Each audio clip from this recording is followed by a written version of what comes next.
सार्थक दिवस और व्यर्थ दिवस आमे निजको आसंतु पचारिबा एई मुहूर्त पर्यंत आमे ईश्वरଙ୍କ कृपाରୁ अवश्य बंचिछु किंतु आमे सार्थक जीवनटीए बंचिछु कि प्रतिदिन अवश्य आमे जीवन संग्राम रे मातिछु अन्न वस्त्र और बास पाई आमे प्रतिदिन किछि कर्म मध्य करूछु आम भितरु केही बेसी रोजगार करूछंती केही बा कम रोजगार करूछंती किए बा बहुत क्षमताशाली किए बा साधारण मनुष्यटीए किंतु ए सबु कथारे बंचिबार सार्थकता न थाए केही कम दिन बंचुछि केही बा बहुत वर्ष बंचुछि किंतु ए बेसी गुड़ाए वर्ष बंचिबार कौन जीवन रो सार्थकता अछि।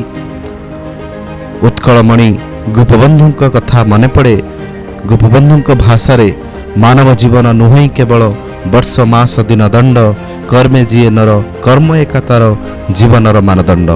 गोपबंधुଙ୍କ एई कथार खूब मूल्य रही। अवश्य गोपबंधु एठारे कर्म को जीवन रो सार्थकता पई बड़ स्थान देइछंती किंतु एई कर्म को केवल पेट पोषिबा बा टंका रोजगार करिबा भितरे गोपबंधु आबद्ध करि नाहंती। से पेट पोषिबा पई कर्म करिबा सहित जीवन रे आउ किछि महत् कर्म करिबा उपरे बेसी जोर देइछंती। केवल निज सुख पाई कर्म करी अन्य को सुख देबा पाई अन्यर दुख दूर करिबा पाई मध्य मनुष्यर कर्म करिबा उचित। ताहेले जाई मनुष्यर जीवन सार्थक हेबो। प्रतिटी दिवस हेबो ता जीवन रो सार्थक दिवस।